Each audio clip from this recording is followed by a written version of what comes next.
belajar dan tentunya ngomongnya mesti ya adik-adik yang saya sayangi ya, gitu lah. Oke, jadi hari ini saya akan membuka dengan sebuah topik yang ya katakanlah relatif baru, tapi saya yakin nanti selama 4 tahun Anda akan mendapatnya gitu ya. Jadi ini menunya ya. Jadi kita bicara tentang ketidaksadaran, jadi alam ketidaksadaran. Jadi ini topik yang sekarang sedang hot gitu ya, sedang banyak sekali diteliti dan kita sudah punya beberapa riset. Jadi saya menggunakan beberapa riset yang saya kerjakan bersama mahasiswa saya. Oke ya. Jadi ini menunya ya. Jadi biasanya nanti kalau Anda bicara ketidaksadaran, kalau bahasa Inggrisnya unconscious gitu ya. Jadi kita mesti bicara pada pertama Freud gitu ya. Nanti Anda akan kenal nama itu ya. Ada mata pelajaran khusus itu. Nanti juga ada muridnya namanya Jung ya, orang. Terus nanti baru yang barunya, yang the new unconscious gitu ya. Oke, jadi kalau ada pertanyaan dicatat aja dulu. Nanti terakhir Anda tanyain gitu ya. Jadi supaya dia nggak terlupa. Bisa kelihatan dari pinggir sini? Nggak bisa. Gimana caranya itu? Duduk di depan sini kan?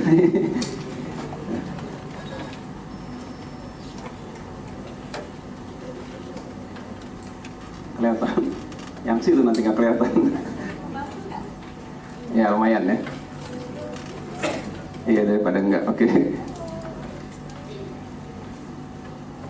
Saya nggak kelihatan sekarang.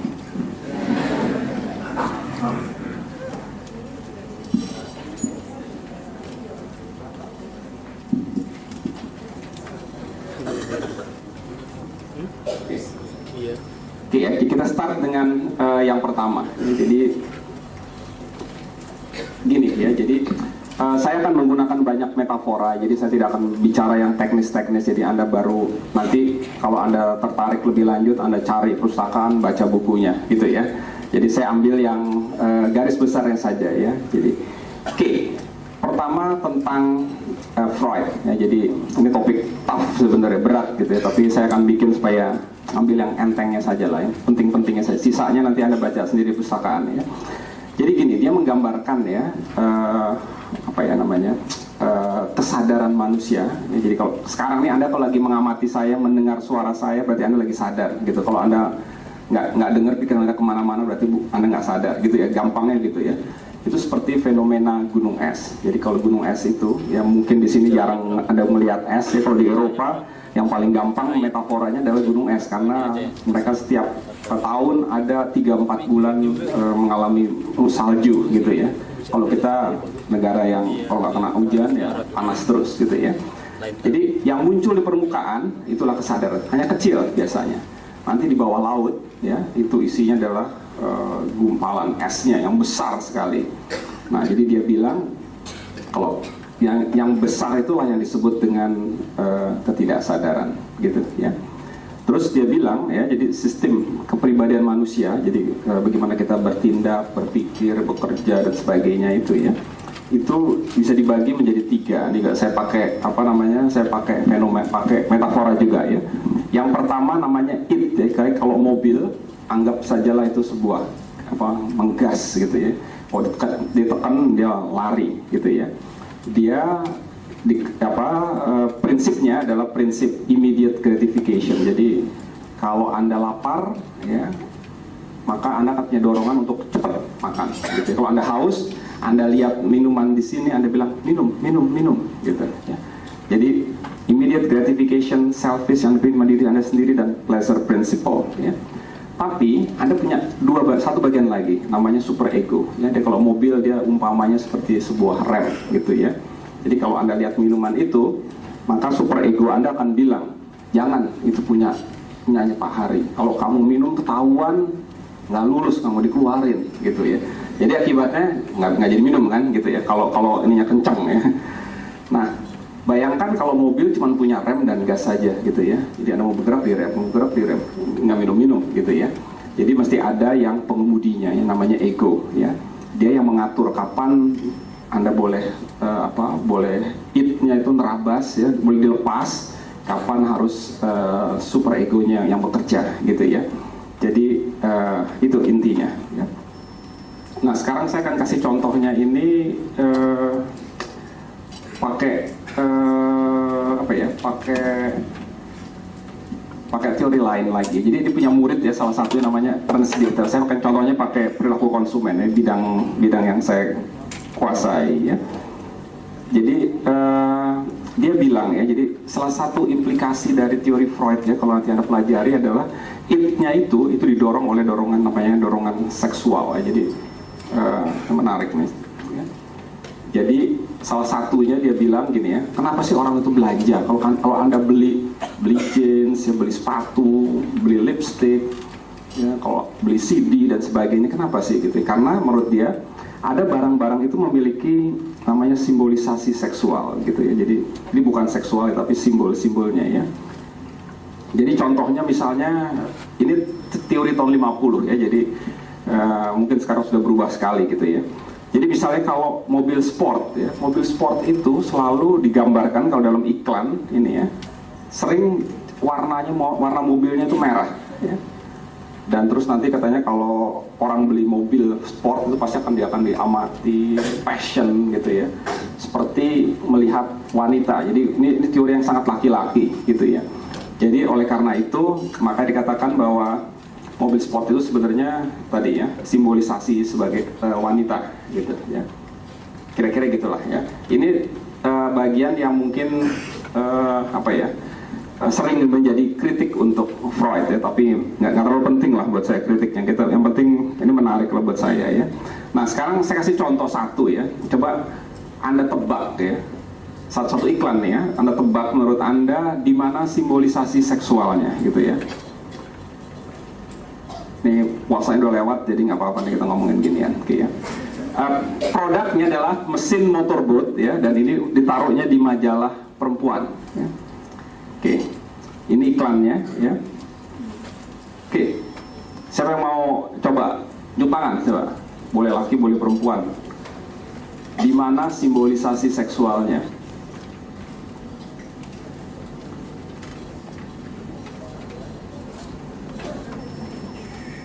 Udah jangan cerita ke teman, tunjuk tangan aja.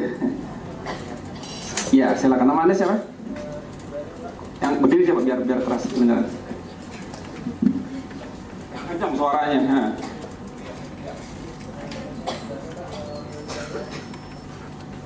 Menurut saya simbolisasi seks itu terletak pada di gambarnya di mananya? Di kemampuan Bapak, di nafsu bahwa dia bisa daripada yang lain. Oke, nggak apa-apa. Pendapat lain silakan. Ada lagi? Silakan. Jadi tolong lihat gambarnya, di gambar ininya di mana yang tadi ya simbolisasi seksualnya gitu. Jadi kan tadi saya bilang ya, kalau misalnya iklan mobil ya, mobilnya digambarkan warna merah, ya merah itu kan warna perempuan gitu. Jadi gitu ya. Sekarang kalau gambar ini nih, ya, yang mananya? Ada lagi? Silakan. Ya, silakan.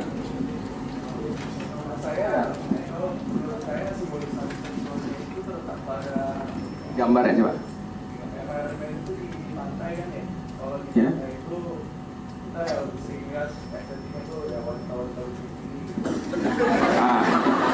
Gini, lihat dari gambar ini aja ya, jadi jangan kemana-mana. Di gambar ini, yang ada di gambar ini. Oke, nggak apa-apa. Pendapat lain, silakan. Yang keras ya, nah. Yang kedengeran. Radit ya, oke.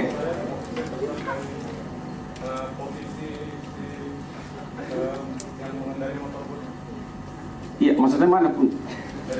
Ini bukan orang naik motorboat ya, orang lagi ski ya. Nah. Iya, kenapa posisinya? Nggak jelas ya, yang posisinya kenapa? Seperti apa gitu? Iya, apa simbolisasi apa? Nggak, mesti eksplisit dong, belum tentu sama kita. Jadi apa yang Anda pikirin belum tentu apa yang saya pikirin kan gitu kan. Jadi apa? Pinter deh. Oke ya. Jadi ini menurut ini ya, kalau interpretasi dari teori, kita pakai teori tadi ya, ini adalah simbolisasi alat kelamin pria yang sedang aktif gitu ya.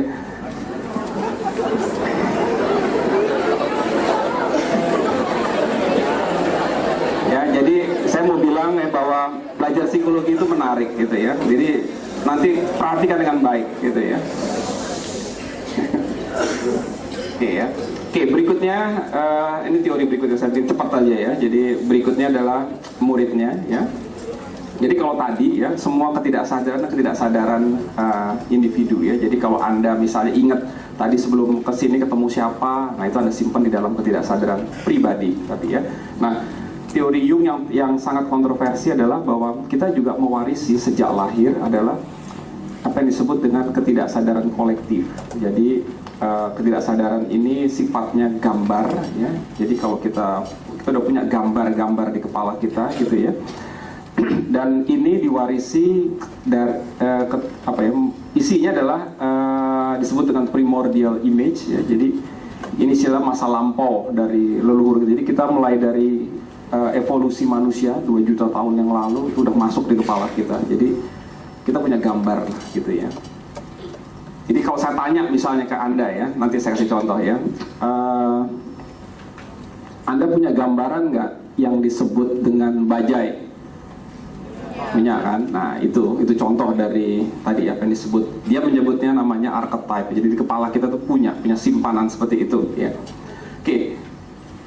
Jadi kalau kita bilang archetype itu istilah dia ya. Jadi ini biasanya istilahnya dipakai di di ilmu selain psikologi, dipakai di arsitektur. Jadi mereka punya misalnya archetype rumah Jawa ya, rumah macam-macam lah gitu ya.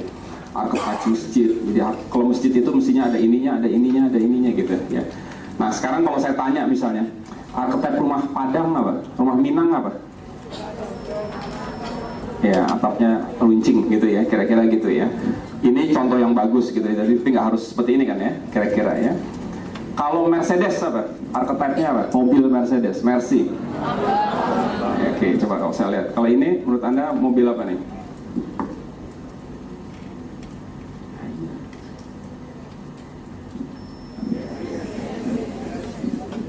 BMW. Mercy ya. Dari mana? Ya, jadi nanti ada tadi itu ya lambangnya ya. Jadi tadi ya, jadi kalau Anda saya suruh keluar misalnya, coba Anda cari di tempat parkir, ada nggak Mercedes? Anda bisa mengenalinya? Walaupun katakan Mercedes yang warnanya macam-macam, dirubah sedikit apa ya. Jadi kita punya kemampuan itu ya. Jadi itu yang disebut dengan archetype ya. Tapi ini semua adalah archetype modern ya, contoh-contohnya. Jadi archetype yang dia gunakan misalnya ibu gitu ya. Anda punya kan konsep seorang ibu gitu ya. Anda punya gaya ibu itu adalah misalnya wanita pasti gitu ya. Kedua, dia mencintai anaknya, apapun anaknya yang dikerjakan anaknya. Jadi kalau bapak lain, bapak itu biasanya kalau anaknya tidak menuruti perintahnya, maka dia akan nega, usir gitu. Tapi kalau ibu biasanya tidak gitu, katanya begitu ya. Oke, saya kasih contoh juga yang iklan gitu ya. Jadi archetype itu ada banyak sekali ya, ada sebanyak benda atau sebanyak apapun yang ada di dunia ini ya. Dan terus biasanya digunakan untuk membuat iklan gitu ya. Jadi kenapa demikian ya? Karena iklan itu kan cuma 30 detik ya. Pendek sekali waktunya, tapi dengan waktu pendek dia bisa menceritakan ini loh, produk ini gunanya ini ya. Makanya archetype digunakan ya. Oke ya. Ini saya gunakan, ada satu penelitian dari Mark and Pearson, dia mengumpulkan banyak sekali iklan ya. Terus dicari ya, disarikan ada 12 macam archetype ya. Saya cuma akan ambil 2 saja ya. Yang pertama adalah archetype-nya namanya innocent. Tahu ya, ada innocent ya. Saya nggak tahu. Nanti Anda bisa lihat teman-teman Anda, ada nggak yang menurut Anda yang ini innocent nih, gitu ya. Anda bisa ngecek sendiri, gitu ya. Kalau bahasa Indonesianya polos, ya naif, gitu ya. Jadi ini biasanya tadi ya, dia punya satu keyakinan, tapi apapun yang terjadi tetap dia percaya, gitu ya. Yang kedua namanya sage, ya. Sage ini adalah pencinta kebenaran, jadi orang yang bijak yang terus mencari kebenaran gitu ya. Jadi menurut saya ini mestinya adalah archetype kita ya, Civitas Academica UI ya. Jadi kita, kalau Anda tanya ngapain sih Anda kesini, ya itu tadi, Anda mau mencari kebenaran gitu ya. Jadi bukannya Anda mau apa jelek-jelekin orang, mau cari kekuasaan, bukan situ ya. Archetype akademisi adalah ini, mencari kebenaran. Yang benar tuh gimana sih gitu ya. Makanya kami di sini punya namanya kebebasan mimbar akademik. Jadi kita boleh ngomong apa saja sepanjang ada tanggung jawab ilmiahnya ya, sepanjang benar gitu ya. Oke ya. Saya kasih contoh iklan ya. Jadi Anda tahu VW Kodok, tahu ya? Apa namanya VW apa? Ya, VW Beetle ya. Oke, jadi ini sejarahnya begini, ini sejarah di Amerika ya, dan dibawa ke Indonesia ya. Dia tahun 50-an ya, kalau mobil Amerika itu kalau Anda lihat ya di film ya, itu mobilnya besar-besar ya selalu ya, dan selalu didesain dengan acuan mesin perang, namanya juga ini ya, B56 Starfire dan sebagainya, nama-nama ini ya, mesin perang ya. Kalau iklannya selalu mobil itu difoto dengan berjejer dengan pesawat tempur gitu ya, jadi supaya kelihatan keren, besar. Sementara VW Kodok saat itu ketika masuk dia kecil ya, bulat ya, simple, gampang diperoleh. Jadi lain gitu ya, gede dan ini kecil gitu ya. Lalu jadi gimana caranya supaya dia menang gitu ya, supaya bisa bersaing dengan yang besar-besar itu. Jadi sama kayak Jokowi sekarang gitu ya, melawan dikelilingi gajah-gajah gitu ya. Jadi caranya adalah apa? Dengan bermain sebagai innocent ya. Yang digunakan adalah archetype innocent ya.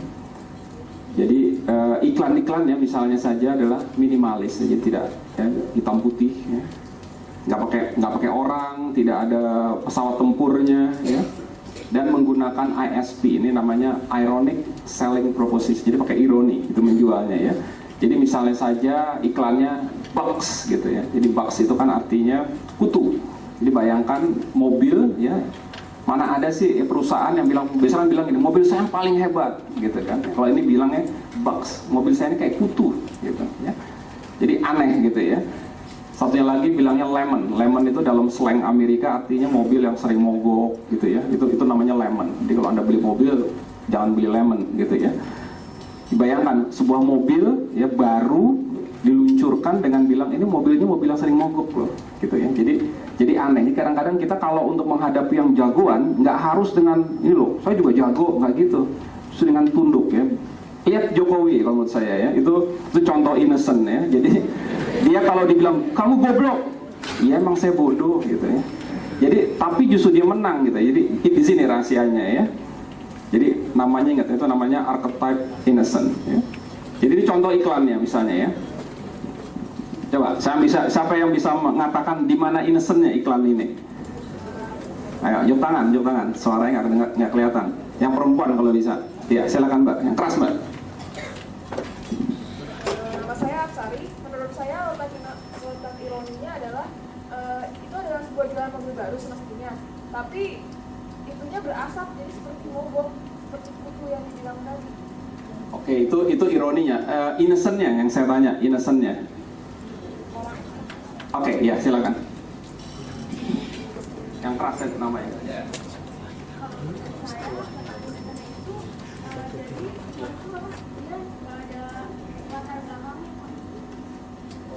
Oke, ada pendapat lain coba. Innocentnya di mana? Yang belakang kali ya. Ya, silakan. Berdiri biar kedengeran suaranya.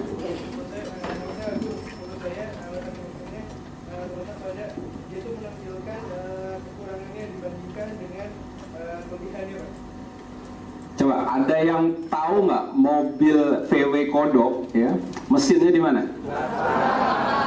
Iya, oke. Jadi kalau lihat ini di mana innocent-nya? Ya. Ya, jadi mobilnya ini kalau berasap mestinya di belakang gitu yang asapnya ya. Tapi ini asapnya di depan ya. Jadi ada lucunya ya. Tapi dia gambarkan betapa bodohnya nih orang udah pakai jas segala macam, tapi dia lihat ke depan, yang dia buka itu kap depan ya, harusnya kap belakang. Ya. Oke, ya. Jadi walaupun Anda masih muda ketika ini, mungkin orang tua Anda juga belum lahir barangkali, tapi Anda mesti tahu sejarah gitu ya. Jadi ini mobil legendaris ya. Nah, sekarang versi barunya saya yakin Anda pernah lihat ya. Ini ya, ini yang baru ya. Dia bentuknya tetap ya bulat gitu ya. Terus ini reinkarnasi ya. Bulatnya itu dibikin menyerupai wajah bayi ya. Jadi kalau bayi